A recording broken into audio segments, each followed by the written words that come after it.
Okay, so hi everyone, hope you're learning well. My name is Rachit, founder of Campus Monk. I am alumni. So 25th of March का paper हुआ और इसमें बहुत कुछ नई चीज़ें देखने को मिली है, तो ज़रूर इस वीडियो को देखना। एक्सपेक्टेड कट ऑफ के बारे में बार लोग बोलते हैं, उसके बारे में बात करेंगे, बट उससे पहले बात करते हैं कि क्या क्या चेंजेस हुए। पहले तो कुछ फीडबैक देख लेते हैं। तो thank you so much, this is our premium right Telegram group. आप देख सकते हो पूरा सर ने बताया था जो भी आज पेपर के अंदर आया। कमेंट्स अगर आप देख सकते हो यूट्यूब के, right sir I had my paper today and just admit card almost 60% of the question was similar to that we have done in the mock test. Thank you so much for bringing it now. So today I have a TCS exam और वो very easy and thank you so much. Comments बहुत सारे आ रखे हैं, thank you so much कि आपको इतना सारा अच्छा लगा। आप देख सकते हो बहुत सारे कमेंट्स हैं। Now पेपर पैटर्न सेम था, कोई दिक्कत नहीं हुई है। एप्टीट्यूड का लेवल बिल्कुल मतलब वही था जो हमने डिस्कशन किया था। इट वॉज वेरी मतलब बेसिक ऑलमोस्ट। अगर आप 20 क्वेश्चन की बात करेंगे, 15 क्वेश्चन वो very basic based on percentages, BODMAS, ये सारे के सारे जो आप देख रहे हो वही सिलेबस था। मतलब परसेंटेजेस हो गया, आपके पास सिंप्लीफिकेशन हो गया, सिंपल एंड कंपाउंड इंटरेस्ट तो मैंने जिस दिन डे 1 बोला था वो तो मैंने हमेशा बोला है, टीचर्स का फेवरेट आपके पास रहता ही है। प्रॉफिट एंड लॉस बहुत सिंपल क्वेश्चन आ रखे थे, राइट। टाइम एंड वर्क से आ रखा था, एजेस से आ रखा था, रेशियोज, एलिगेशन, मतलब from every topic there were 1 or 2 questions and specially when you talk about arithmetic section, percentages, ratio, और यही क्वेश्चन आपको ज्यादा मिलेंगे। So out of 20, 15 to 16 question were very easy.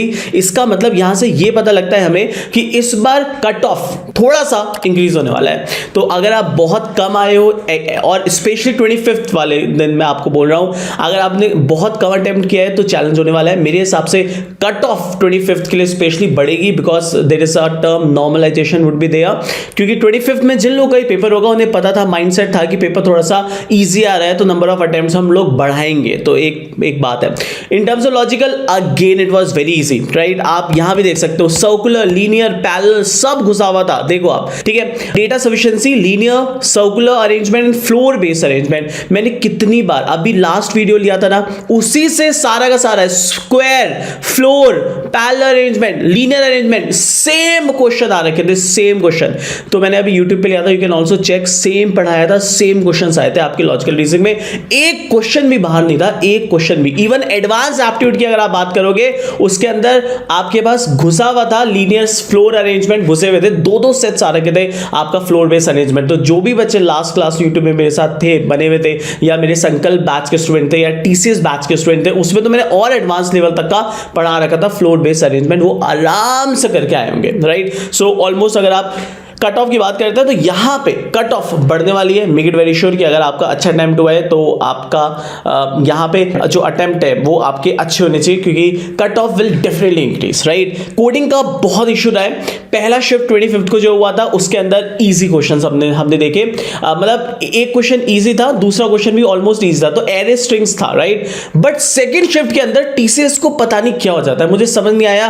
पहले भी यही हुआ था, हमने लास्ट 20 की बात है शायद, जब हमने देखा फर्स्ट वाली शिफ्ट में आसान था, सेकंड वाली में मैप आ गया था। आज भी अगर हम देखते हैं, यहाँ पे ग्राफ वाला क्वेश्चन आ गया था, यहाँ पे भी अगर हम देखते हैं तो सेकंड वाली शिफ्ट में पता नहीं टीसीएस को क्या होता है। एक क्वेश्चन तो इतना लेंथी था, किसी भी स्टूडेंट से नहीं होगा, किसी से भी नहीं, और स्पेशली द फर्स्ट वन। मेरे भाई टीसीएस पता नहीं क्या कर रहे हो। फर्स्ट वाली शिफ्ट के दो क्वेश्चन आसान थे, ऑलमोस्ट इजी टू मीडियम था। सेकंड वाली शिफ्ट में तो दोनों क्वेश्चन ही बढ़िया थे, ठीक है। इसके बारे में इतिका मैम अभी आपके पास वीडियो ला रही है, पूरा का पूरा डिस्कशन करेंगे। पूरी प्लीज इस वीडियो को देखना, अपने जूनियर बैचेस में जरूर शेयर करना, आप भी देखना। आपसे रिक्वेस्ट है लास्ट एक बार और देख लीजिए, हम लोग न्यू बैचेस शुरू कर रहे हैं अब संकल्प 25 और 26 बैच के लिए। 25 बैच के लिए बिकॉज ऑलरेडी पासिंग बैच है, अभी बहुत सारी ऑर्गेनाइजेशंस और आनी है, और अब आपको चाहिए प्रैक्टिस। तो हमने एक न्यू बैच शुरू किया है जिसका प्राइस है 1300 रुपए, जिसके अंदर आपको डेली क्लासेस मिलेंगी, डेली लाइव क्लासेस, और ये बैच स्टार्ट हो रहा है 1 अप्रैल से। इसके अंदर डीएसए है, कोडिंग है, लीड कोड है, सूडो कोड्स, वापस से आप सारे के सारे टॉपिक्स मेरे साथ और मेरी पूरी टीम के साथ पढ़ सकते हैं। इतिका मैम डीएसए आपके पास लेंगी, सूडो कोड्स के हम क्लासेस स्टार्ट करेंगे वापस से बेसिक से एडवांस, बिकॉज कैप जिमनी है या बहुत सारी ऑर्गेनाइजेशन है तो वहां पे बहुत ज्यादा आते हैं। तो सूडो कोड्स हो गया, डीएसए हो गया, एप्टीट्यूड हो गया, और इस पे मैं आपको कुछ इंटरव्यूज की क्लासेस भी देने वाला हूं, right, but not one on one के लिए हमने एक न्यू बैच निकाला है, वो भी आप कर सकते हैं। इसके अलावा संकल्प आपसे एक रिक्वेस्ट है, 26 बैच, मतलब आपके जो जूनियर है ना, प्लीज रिक्वेस्ट है, हमने एक नया बैच लॉन्च कर रहे हैं। मिनिमम प्राइस है अभी studding for the first 50 students 1650 और पूरे के पूरे 6 ऑलमोस्ट 7 months हम लोग डेली लाइव क्लासेस पढ़ाने वाले हैं। बिल्कुल न्यू बैच शुरू कर रहे हैं, तो जितने भी आपके जूनियर हैं जो 26 में पास आउट हो रहे हो, आपने हमसे इतना सपोर्ट लिया, इतना सा हमारा काम कर देना। डिस्क्रिप्शन में हमने 26 बैच के लिए स्टार्ट कर रहे हैं, प्लीज वहां तक शेयर करिएगा। Now let's go ahead with the technical question. Thank you so much guys, bye bye. Hi everyone, so I hope you all are doing well. Welcome to Campus Monk. So today in this video I am going to share the questions जो कि recently आए थे on the 25th March TCS NQT examination. अब total यहाँ पे 2 shift थी, first shift and second shift. First shift पे 2 questions थे, again ये arrays and string topic से थे, एंड सेकेंड शिफ्ट का भी यहाँ पे मैं आपके साथ एक क्वेश्चन डिस्कस करूंगी। सेकेंड क्वेश्चन जो भी होगा प्लीज आप मुझे कमेंट सेक्शन में बता देना, राइट, कि सेकेंड क्वेश्चन क्या था, because I was unable to find it. Now first question के अंदर जो फर्स्ट शिफ्ट में थे एरेज एंड स्ट्रिंग टॉपिक से थे, and these are easy to medium level question, but यहाँ पे इनपुट एरर बहुत प्रॉब्लम कर रहा था, राइट। एंड सेकेंड शिफ्ट के अंदर जो क्वेश्चन थे उनका जो लेवल था as compared to first shift it is a bit higher. Question simple थे बट लेंथी थे, तो जो आपको टाइम मिल रहा है स्टोरी को अंडरस्टैंड करने में, more than half of the time उसी में यूटिलाइज हो जाएगा, एंड कोड करने के लिए जो टाइम मिल रहा था वो थोड़ा सा लेस था, राइट। अब स्टार्ट करते हैं with the very first question, write a program to manage the expenses of given total income. अब ये क्वेश्चन एक सिंपल क्वेश्चन था जिसमें कुछ इनपुट्स गिवन थे, उस पर ऑपरेशन परफॉर्म करके आपको आउटपुट को शो करना था। सबसे पहला इनपुट एक इंटीजर वैल्यू होगा, and this is going to be the total income. Let's say आप एक पर्सन हो, आपने अपनी टोटल इनकम बता दी है, राइट। उसके बाद जो नेक्स्ट वैल्यू होगी वो एक करेक्टर वैल्यू होगी। करेक्टर वैल्यू में आप बताओगे कि आपका इनकम का पोर्शन किस में लगा, let's say food, and after that आपको एक और इंटीजर वैल्यू को इनपुट कराना है, दैट विल बी कि फूड में कितना खर्चा लगा। लेट्स से कि सबसे पहले मैंने यहाँ पे 10,000 लिख दिया जो कि टोटल इनकम है, देन नेक्स्ट हमने इनपुट में लिखा फूड, थर्ड है 500, तो मतलब 10,000 में से 500 रुपीज फूड में लग गए। देन लेट्स से नेक्स्ट मैंने कुछ एक्स्ट्रा एक्सपेंसेस लिख दिए, तो एक्स्ट्रा, एंड यहाँ पे लिख दिया 1000, राइट। एंड ये मैं कब तक रिपीटेडली इनपुट लेती रहूंगी, जब तक ये जो करेक्टर हम यहाँ पे इंसर्ट कर रहे हैं, मीन्स ये जो स्ट्रिंग हम इंसर्ट कर रहे हैं यहाँ पे हम डन नहीं लिख देते। जैसे यूजर ने डन लिख दिया तो यहाँ पे हमारा प्रोग्राम स्टॉप हो जाना चाहिए, राइट। तो this is all about the input, and output में क्या शो करना है हमें, आउटपुट शुड बी सबसे पहले टोटल इनकम, तो हमें फर्स्ट वेरिएबल गिवन है वो हम सेम ऐसे यहाँ पे आउटपुट में शो कर देंगे। देन है प्रिंट द टोटल एक्सपेंसेस, तो यहाँ पे जितने भी एक्सपेंसेस थे, यहाँ पे 500 था एंड यहाँ पे 1000 था, तो टोटल एक्सपेंसेस हो गए 1500, वो यहाँ पे मुझे शो करना है, और ये 10,000 था। Now print the total savings. अब सेविंग्स कैसे बताएंगे, हम 10,000 को माइनस कर देंगे 1500 से, तो जो भी वैल्यू आ जाएगी वो यहाँ पे इनपुट में थर्ड इनपुट होगा, राइट, थर्ड आउटपुट स्क्रीन में शो होगा। नेक्स्ट है print the break down of expenses of each category. अब आपको ब्रेक डाउन भी करना है, मतलब ऐसे शो करना है कि फूड, और फूड कितने में था, 500 में था, इस टाइप से एक्सपेंसेस को शो करना है। इसके बाद extra, that will be 1000। So I hope you are clear with the question. एक सिंपल से इनपुट में आउटपुट शो करना है कुछ ऑपरेशंस को परफॉर्म करके। नाउ यहाँ पे आप देख सकते हो जो मैंने अभी आपको एग्जाम्पल बताया, सेम टाइप ऑफ एग्जाम्पल यहाँ पे है कि इनपुट में गिवन है और आउटपुट आपको इस टाइप से शो करना है। नाउ हम इसे सॉल्व कैसे कर रहे होंगे, तो सबसे पहले this is the C++ code, and यहाँ पे आपको जावा दोनों में सॉल्यूशन मिल जाएगा, you can take the screenshot. So in the C++ code सबसे पहले हमने टोटल इनकम और टोटल एक्सपेंस को 0 मान लिया। यूजर से टोटल इनकम हमने लिखवा लिया in the input, so let's say it is 10,000। Now the thing is कि हमें स्टोर करवाना है स्ट्रिंग और integer. Y, because let's say अगर मैंने यूजर से कहा फूड और फूड पे लगे 500 रुपीज, तो इस डेटा को हम कहाँ पे स्टोर करेंगे, इसके लिए हम मैप डेटा स्ट्रक्चर का यूज कर सकते हैं, जिसमें यहाँ पे तो हम एक स्ट्रिंग को स्टोर करा रहे हैं और उसके साथ एक इंटीजर वैल्यू को, राइट। तो इसी के लिए हमने एक मैप डेटा स्ट्रक्चर का यूज किया। अब मैप के साथ हम वेक्टर का क्यों यूज कर रहे हैं, अब जितने भी बच्चों ने ये कोड C++ में किया था उनको ये पता होना चाहिए कि जो मैप है, चाहे हम अनऑर्डर्ड मैप का यूज करें चाहे हम ऑर्डर्ड मैप का यूज करें, वो इंसर्शन ऑर्डर को नहीं देखता। जिस ऑर्डर में हम इंसर्ट कर रहे हैं वो आउटपुट को उस ऑर्डर में प्रिंट नहीं करेगा, राइट। बट इस क्वेश्चन में हम यहाँ पे देख सकते हैं, अगर मुझे यहाँ पे फूड, शॉपिंग और बिल इस सीरीज में दिख रहा है, तो मैंने इसी सीरीज में वैल्यूज को एंटर किया था, पहले फूड, फिर शॉपिंग और फिर बिल, राइट। दैट्स वाई हम यहाँ पे वेक्टर्स का भी साथ साथ यूज कर रहे हैं, ताकि जब भी मैं किसी वैल्यू को इनपुट करूं तो वेक्टर के अंदर मैं उसका इंडेक्स स्टोर कर लूं और इंडेक्स वाइज ही मैं वैल्यूज को आउटपुट में शो करूं। तो यहाँ पे हमने C++ में एक अलग से स्ट्रिंग बना लिया v। हम क्या कर रहे हैं, मैंने एक स्ट्रिंग सिंपल बना दी कैट नेम से, जिसमें मैं कैटेगरी को इनपुट कराऊंगी और एक्सपेंडिचर में EXP। अभी के लिए व्हाइल लूप ट्रू है, मतलब ये रिपीटेडली होता रहेगा। एंड ये कब ब्रेक होगा, अगर कैटेगरी डन हो गई, राइट, तो हम इस लूप से ब्रेक कर जाएंगे। नाउ हमने सबसे पहले तो सी इन करा लिया the value of the category, let's say food, and then expenditure let's say 500। तो ये दो वैल्यूज इंसर्ट हो गई। अब इन दोनों को मैप में इंसर्ट करना है। मैप में इंसर्ट करने के लिए हमने मैप के अंदर इंसर्ट करा यूजिंग द पुशबैक। और साथ में एक इंपॉर्टेंट पॉइंट है कि मैप में हमें फ्रीक्वेंसी भी डालनी है, तो यहाँ पे मैप में इंसर्ट कर रहे हैं। एंड हम एक चीज का ध्यान रखने हैं कि एक वेक्टर बना के हम चल रहे हैं, that will be the vector v, right. अब जैसे ही मैंने मैप में इंसर्ट किया फूड विद 500 रुपीज, तो मुझे एक वेक्टर के अंदर इस फूड को लिखना होगा, राइट, ताकि पता चल जाए कि फर्स्ट नंबर पे कौन सा मैंने मैप के अंदर एलिमेंट को इंसर्ट किया था। बिकॉज मैप के अंदर एलिमेंट जब हम आउटपुट में शो करते हैं तो वो रैंडमली होते हैं, वो किसी ऑर्डर में नहीं होते हैं, चाहे आप अनऑर्डर्ड मैप का यूज करो C++ में, चाहे ऑर्डर्ड का यूज करो, राइट। एंड अगर फूड लेट से इनपुट में 2 बार फूड आ गया, तो हम इस वेक्टर के अंदर तो एक ही बार इंसर्ट करेंगे ना उस स्ट्रिंग को, बिकॉज एट द एंड अगर फूड मैंने लिखा 500, अगेन मैंने कैटेगरी में फूड लिख दिया 500, आउटपुट में हमें शो होना चाहिए फूड विथ 1000, ना कि डिफरेंट टाइप्स।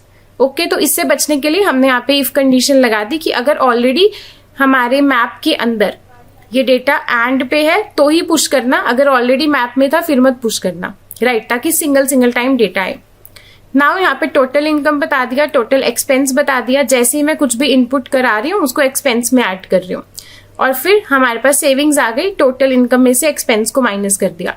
अब एट द एंड इस टाइप से मैप बन गया था, मैप के अंदर सारा डेटा था। अब मैप को हम यहाँ पे प्रिंट कर देंगे, बट वन इंपॉर्टेंट थिंग कि मैप को हम प्रिंट मैप को ट्रैवर्स करके नहीं करेंगे, बिकॉज मैप का ऑर्डर करेक्ट नहीं होगा। हम ट्रैवर्स करेंगे इस एरे को, तो हमने इस वेक्टर एरे जो कि स्ट्रिंग टाइप का है उसे ट्रैवर्स किया एंड सिंपल लिख दिया कि पहले स्ट्रिंग आ जाए, फिर मैप में जाके उस स्ट्रिंग के सामने जो भी वैल्यू थी, मतलब जो भी एक्सपेंस वैल्यू थी वो प्रिंट हो जाए, राइट। तो this is how we are handling the situation. अब यहाँ पे अगर हम एक कॉमन प्रॉब्लम को देखें कि सबको क्या प्रॉब्लम आई थी, सो दैट विल बी कि जब भी आप एक इंटीजर डेटा टाइप को इंसर्ट करते हो इनपुट में और उसके बाद स्ट्रिंग को इंसर्ट करते हो, तो इनके बीच में अगर आप C++ यूज करते हो तो आपको सी इन इग्नोर, या अगर आप जावा यूज करते हो तो SC जो कि स्कैनर क्लास का ऑब्जेक्ट है, और नेक्स्ट लाइन इसका यूज करना होता है। तो अगर आपने इसका यूज नहीं किया था तो हो सकता है उस केस में भी इनपुट मिसमैच का एरर आया हो, right. And here you can see यहाँ पे हम एक इंटीजर को इनपुट करा रहे हैं, राइट। तो इसके बाद मैंने पहले सी इग्नोर लिखा ताकि जब भी मैं एक स्ट्रिंग को इनपुट कराऊं कोई प्रॉब्लम ना आए। और इस लूप के अंदर भी जो लास्ट वैल्यू हम इनपुट करा रहे हैं वो एक इंटीजर है और जो नेक्स्ट वैल्यू इनपुट होगी वो एक स्ट्रिंग है, तो यहाँ पे भी मुझे स्पेशली सी इग्नोर लिखना पड़ा इस वजह से, right. Now the same code is for the Java, बिल्कुल सेम लॉजिक है, इसी टाइप से सी यहाँ पे हमने नेक्स्ट लाइन का यूज किया और यहाँ पे भी, बिकॉज हम इंटीजर के बाद एक स्ट्रिंग वैल्यू को इंसर्ट कर रहे हैं, राइट। तो आप इसको भी स्क्रीनशॉट ले सकते हैं। एंड पाइथन का सॉल्यूशन सेम लॉजिक है, आप जीपीटी कर सकते हैं, आपको इजीली मिल जाएगा। Now this is the next question. ये क्वेश्चन कह सकते हैं कि मीडियम लेवल का क्वेश्चन था, ये फर्स्ट या सेकंड दोनों क्वेश्चन यही थे जो कि फर्स्ट शिफ्ट में आए थे। Now what the question says कि आपके पास लेट्स से एक स्ट्रिंग गिवन है, ठीक है, एंड सबसे पहले इनपुट में तो एक सिंपल सी स्ट्रिंग ही गिवन होगी, लेट्स से मेरा ही नेम गिवन है इतिका। अब यहाँ पे आउटपुट में मुझे क्या क्या शो करना है, सबसे पहले तो शो करना है कि ऐसा कौन सा करेक्टर है जो रिपीट नहीं हो रहा। तो इनमें से रिपीट ना होने वाले करेक्टर्स हैं के, टी, के और ए। इनमें से फर्स्ट कौन सा है, मतलब इस सीरीज में फर्स्ट आ रहा है टी, तो टी आना चाहिए। उसके बाद कौन सा ऐसा करेक्टर है जो रिपीट हो रहा है, ये नॉन रिपीटिंग था, रिपीट होने वाला आई है तो यहाँ पे आई आ गया, तो इस टाइप से आउटपुट शो होना चाहिए। बट ये तो एक सिंपल सा केस है, इसमें डिफरेंट एज केसेस थे। जैसे अगर हम फर्स्ट एज केस की बात करें तो मैं यहाँ पे एक एग्जाम्पल ले लेती हूँ, स्विस मिस, ये सेम एग्जाम्पल आपको वहां पे भी आया था, राइट, इन योर एग्जाम। ना अगर मैं यहाँ पे चेक करूं, पहले तो सबसे पहले जब भी मेरे पास फ्रीक्वेंसी चेक करने का क्वेश्चन आएगा तो हमें पता है मैप डेटा स्ट्रक्चर का यूज करेंगे। मैप के अंदर मैंने यहाँ पे करेक्टर और यहाँ पे इंटीजर में उसकी फ्रीक्वेंसी को स्टोर करवा दिया। तो लेट से एस है वो 7 टाइम्स आया है, राइट। यहाँ पे डब्ल्यू है वो 1 टाइम आया है, आई यहाँ पे 6 टाइम्स आया, एम यहाँ पे 1 टाइम आया और पी यहाँ पे 2 टाइम्स आया। आउटपुट में मुझे शो करना है पहला करेक्टर जो नॉन रिपीटिंग था और दूसरा करेक्टर जो कि रिपीटिंग था। अब यहाँ पे नॉन रिपीटिंग करेक्टर्स कौन कौन से हैं, एक तो एम है और एक डब्ल्यू है। तो इस केस में क्या करें, जब 2 सेम फ्रीक्वेंसी वाले मिल जाएंगे उस केस में हमें देखना है कि कौन सा इंडेक्स है जो पहले आया था। तो यहाँ पे अगर मैं देखूं एम और डब्ल्यू में से तो डब्ल्यू पहले था, तो दैट्स वाई फर्स्ट आउटपुट में डब्ल्यू आना चाहिए। एंड द नेक्स्ट वन यहाँ पे क्या आउटपुट आएगा जो कि रिपीट हुआ था। तो रिपीट होने वाले करेक्टर्स में मुझे ये देखना है कि मैक्सिमम टाइम्स कौन रिपीट हुआ, ना कि सबसे पहले कौन रिपीट हुआ। तो फर्स्ट प्रायोरिटी हम देंगे उसकी फ्रीक्वेंसी को कि कितनी मैक्सिमम टाइम्स वो रिपीट हुआ है। तो here I can see 7 times S repeat हुआ, इसलिए एस आ जाएगा। सो this is the output. And third एक और केस जो है, लेट से आपके पास ये एक स्ट्रिंग गिवन है। अब इस स्ट्रिंग के अंदर सिंगल करेक्टर तो आई ही है, राइट, वो आ जाएगा। अब यहाँ पे ए और बी दोनों ही 2 टाइम्स आ रहे हैं। तो जब आपकी मैक्सिमम जो फ्रीक्वेंसी है वो सेम हो जाएगी, उसके बाद सेकेंड आप किस बेसिस पे जज करोगे कि पहले कौन आ रहा है। तो ए आ रहा है तो इस केस में ए आ जाएगा, right. One more edge case इसके अंदर जो मैं बताना चाहूंगी जिससे सारे टेस्ट केसेस कवर हो जाएंगे, दैट विल बी लेट से हर एक करेक्टर मल्टीपल टाइम्स आ रहा है। तो इसीलिए जो हमारा फर्स्ट होगा नॉन रिपीटिंग वाला, उसमें नल आ जाएगा कि नॉन रिपीटिंग तो कोई भी नहीं है और बाकियों में ए आ जाएगा। और अगर हर एक करेक्टर एक बार आ रहा है तो उस केस में हम कह सकते हैं कि फर्स्ट नॉन रिपीटिंग आ जाएगा और उसके बाद यहाँ पे नल आ जाएगा। So I hope you are clear with the question. सारे टेस्ट केसेस आपको क्लियर है। अब इसको सॉल्व कैसे करना है तो मैंने यहाँ पे डायरेक्टली कोड कर दिया है C++ में। आप इसको रेफर करके बाकी सारे कोड्स भी कर सकते हो। Now the question, the code is the first character, right. इसी के अंदर हम प्रिंट कर रहे हैं तो यहाँ पे मैं जस्ट रिटर्न कर देती हूँ। सबसे पहले तो हमें चेक करना है कि स्ट्रिंग एम्प्टी तो नहीं है। अगर एम्प्टी है तो हम कह देंगे वो इनवैलिड स्ट्रिंग है। और एक और स्पेशल टेस्ट केस था, अगर जो स्ट्रिंग की लेंथ है, यहाँ पे आप ऐड कर देना, अगर स्ट्रिंग की लेंथ 2 या 2 से छोटी है तो उस केस में भी आपको इनवैलिड इनपुट ही शो करना है। अब यहाँ पे हम 2 क्यों डेटा स्ट्रक्चर्स ले रहे हैं मैप के। पहला डेटा स्ट्रक्चर होगा फ्रीक्वेंसी स्टोर करने के लिए और दूसरा डेटा स्ट्रक्चर होगा इंडेक्स के लिए, करेक्ट। अब इंडेक्स के लिए क्यों, because as I said you here we can see, अगर कभी भी इन दोनों की फ्रीक्वेंसी सेम हो गई, जैसे ए भी 2 टाइम्स है बी भी 2 टाइम्स है, तो फिर हम चेक करेंगे उसके इंडेक्स के बेसिस पे। और जब भी हम मैप में कुछ इंसर्ट करते हैं तो इंडेक्स के बेसिस पे या इंसर्शन ऑर्डर के बेसिस में स्टोर नहीं होता, वो रैंडम लोकेशंस पे जाके स्टोर होता है। So that's why we created 2 different maps here. अब यहाँ पे हमने सिंपल से मैप को ट्रेवर्स कर लिया और जो भी इस स्ट्रिंग के अंदर हमारे पास गिवन था str स्ट्रिंग के अंदर, उसको फ्रीक्वेंसी वाले में स्टोर कर दिया, राइट। अब एक चीज यहाँ पे इंपॉर्टेंट जो हमें ध्यान रखनी है, दैट विल बी कि जब मैं इस फ्रीक्वेंसी में स्टोर कर रही हूँ तो ये इफ कंडीशन हमने क्यों यूज करी है। इट मीन्स कि पहले हम चेक करेंगे अगर मेरे पास जो इंडेक्स ऑफ str आई है वो इंडेक्स एंड के इक्वल है। अब यहाँ पे इंडेक्स मेरे पास ये वाला सेकंड वाला मैप है, राइट। अगर इस सेकंड मैप में मैंने ऑलरेडी वो डेटा स्टोर नहीं करा, उसी केस में मैं स्टोर करूंगी, अदरवाइज नहीं करूंगी। व्हाट इट मीन्स, अगर मैं आपको यहाँ पे एक टेस्ट केस बना के दिखा दूं, अगर मेरे पास है A B B A, right, तो आई नो, या फिर अगर मैं लिख दूं A B A like this, तो अगर ए मैंने एक बार स्टोर कर दिया मैप में तो सेकेंड टाइम मैं उसको दोबारा से स्टोर नहीं करूंगी। वाई, बिकॉज मुझे ए का जो इंडेक्स चाहिए वो स्टार्टिंग इंडेक्स चाहिए, ना कि अगले वाला। दैट्स वाई हमने यहाँ पे ये इफ कंडीशन को ऐड कर दिया। Now the next is finding the non repeating character. अब नॉन रिपीटिंग करेक्टर फाइंड करना तो सबसे इजी थिंग है, बिकॉज हमें जस्ट अपने इस मैप को ट्रेवर्स करना है जो कि हमारे पास गिवन था फ्रीक्वेंसी, और जहां पे भी मेरे पास फ्रीक्वेंसी 1 के इक्वल होगी मैं वहां पे सिंपली मेंशन कर दूंगी कि ये हमारा फर्स्ट नॉन रिपीटिंग करेक्टर है और साथ में हम ट्रू रिटर्न कर देंगे, राइट। अब यहाँ पे हैज नॉन रिपीटिंग में हम फॉल्स या ट्रू का यूज क्यों कर रहे हैं, क्योंकि नॉर्मली हम देखेंगे कि अगर एक भी करेक्टर नॉन रिपीटिंग नहीं है, अगर ये स्टिल फॉल्स रहा तो उस केस में सिंपली हम नल प्रिंट कर देंगे, और अगर ये ट्रू रहा तो उस केस में हम सिंपली जो भी वैल्यू होगी उस करेक्टर की उसको इंसर्ट कर देंगे। ठीक है, now here you can see find the most repeating character. अब मोस्ट रिपीटिंग करेक्टर मतलब कि जो सबसे ज्यादा टाइम्स आ रहा है। तो मैंने यहाँ पे एक सिंपल सी फॉर लूप लगाई और पूरे फ्रीक्वेंसी एरे को ट्रेवर्स किया।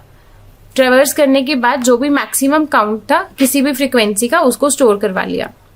नेक्स्ट हम यहाँ पे ये चेक कर रहे हैं कि जो भी मोस्ट रिपीटिंग करेक्टर है कहीं वो मल्टीपल टाइम्स तो नहीं आ रहा, और अगर वो मल्टीपल टाइम्स आ रहा है तो जो भी उसका अर्ली इंडेक्स होगा यानी कि सबसे पहले वाला इंडेक्स वो आके स्टोर हो जाएगा। The next will be finding the first repeating character. तो यहाँ से फर्स्ट रिपीटिंग करेक्टर को हम सर्च कर लेंगे, राइट। और कंडीशन के बेसिस पे अगर वो एक रिपीटिंग करेक्टर नहीं है, अगर has non repeating, as I already told you यहाँ पे कि अगर हैज नॉन रिपीटिंग फॉल्स होगा तो उस केस में हम नन प्रिंट करेंगे। तो नन कर दिया, अदरवाइज जो भी वैल्यू है वो प्रिंट कर दी। And the next will be first, else case में फर्स्ट नॉन रिपीटिंग और मोस्ट रिपीटिंग, राइट। तो ये सारी कंडीशंस आप देख लेना। इस सेम को आप C++ या जावा में भी कोड कर सकते हो एंड पाइथन में भी। Now this is the next question जो कि अगली शिफ्ट में आया था। Now what the question states, understanding the problem statement. आपके पास एक n लेंथ गिवन है एरे का, राइट। So length of num array, सबसे पहले तो आपको लेंथ गिवन है नम एरेज की, उसके बाद x और y गिवन है, और आपको फाइंड आउट करने हैं पेयर्स। कैसे पेयर्स फाइंड आउट करने हैं? सबसे पहले तो यहाँ पे 4 का क्या मतलब है? 4 का मतलब है कि जो नम्स एरे है उसका साइज 4 होगा। x और जो y है वो आपके पास रेंज गिवन है, करेक्ट। सो बेसिकली जब हमारे पास 5, 15, 1 और 9 ये 4 एलिमेंट्स गिवन है, इस केस में मैं पेयर्स फाइंड आउट करूंगी, जितने भी कर सकते हैं। पेयर फाइंड आउट करने के लिए मतलब मुझे सारे के सारे कॉम्बिनेशंस करने होंगे। एक पेयर हो सकता है 5 और 15, एक हो सकता है 5 और 1, एक हो सकता है 1 और 9, एक हो सकता है 15 और 9, इस टाइप से। और हर एक पेयर को मुझे चेक करना है। कैसे चेक करना है? लेट्स से 5, 1, 5, अगर 5 और 15 का पेयर है तो 5, 1, 5 एक वैल्यू बनेगी, एक बनेगी 15 और 5। एंड अगर 15 और 1 की बात करें तो 1, 5, 1 या फिर 1, 1, 5, ये 2 वैल्यूज बन जाएंगी। तो हर एक 2 पेयर्स को कंबाइन करना है। कंबाइन करने के बाद एक पेयर से मेरे पास 2 वैल्यूज बन रही है लाइक दिस, और चेक करना है अगर ये वैल्यूज इस गिवन x और y रेंज के अंदर होगी तो हम उसको काउंट कर लेंगे, अदरवाइज काउंट नहीं करेंगे और लास्ट में जस्ट काउंट को प्रिंट कर देंगे। तो इस स्पेसिफिक एग्जांपल के लिए आपके पास आउटपुट आना चाहिए 3, करेक्ट। सो यहाँ पे आप देख सकते हो सबसे पहले आपको एरे गिवन है, एरे की लेंथ गिवन है, एरे के इनपुट कराई वैल्यू x और y गिवन है, राइट। एंड देन पेयर फंक्शन के अंदर हम इसको सॉल्व कर देंगे और चेक करना है कि जो x है और जो y है वो इस रेंज के अंदर होने चाहिए, और यहाँ पे इक्वल टू भी है, राइट।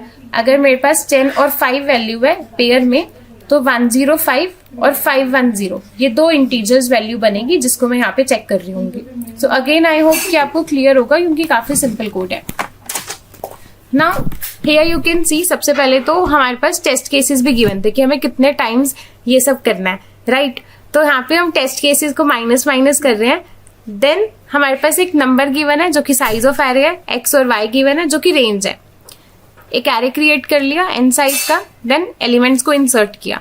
अब यहाँ पे हम काउंट कर रहे हैं कि कितने एलिमेंट्स हो सकते हैं, राइट। सो हमने नेस्टेड लूप्स का यूज किया। यू नो हमने क्यों किया? बिकॉज जब भी हम चेक कर रहे होते हैं पेयर्स को एक एरे के अंदर तो सिंपली लेट्स से 5, 15 और 20 ये एक स्मॉल सा 3 साइज का एरे है। तो अगर i यहाँ से स्टार्ट हो रहा है तो पेयर्स मेरे को इन दोनों के लिए चेक करने होंगे, राइट। और अगर i यहाँ पे है तो आगे वाले के साथ पेयर चेक करना होगा। तो इस टाइप से हमने यहाँ पे नेस्टेड लूप्स का यूज कर लिया। अब एक स्ट्रिंग S1 या फिर यहाँ पे मैंने जो क्रिएट किया है वो T1 है, यानी कि इन दोनों को कंबाइन कर दो 5 और 15 को। और एक T2 है कि हम कंकैटिनेट कर देंगे, पहले j वाली वैल्यू रखेंगे उसके बाद i वाली। सो 15 और 5। और हम सिंपली हर बार स्ट्रिंग क्रिएट करने के बाद चेक कर रहे हैं, अगर वो रेंज में है तो काउंट को प्लस प्लस कर दो एंड देन जस्ट काउंट को प्रिंट कर देंगे, सिंपल। अब यहाँ पे एक इंपॉर्टेंट चीज है कि हम अभी स्ट्रिंग को कंकैटिनेट कर रहे हैं, तो इसीलिए हमारे पास एक stoi नेम का फंक्शन होगा C++ में जिसमें को मैं स्ट्रिंग से इंटीजर में कन्वर्ट करके कंपेयर कर सकते हूँ। सो दिस इज द क्वेश्चन जो कि लास्ट शिफ्ट में आया था, एंड अगर आपको इसका जावा का कोड चाहिए so this is the Java code, आप इसका स्क्रीनशॉट रख सकते हो। Thank you so much. And जो भी सेकंड शिफ्ट का सेकंड क्वेश्चन था आप कमेंट सेक्शन में बता सकते हो। In the next video we will discuss about that. Thank you.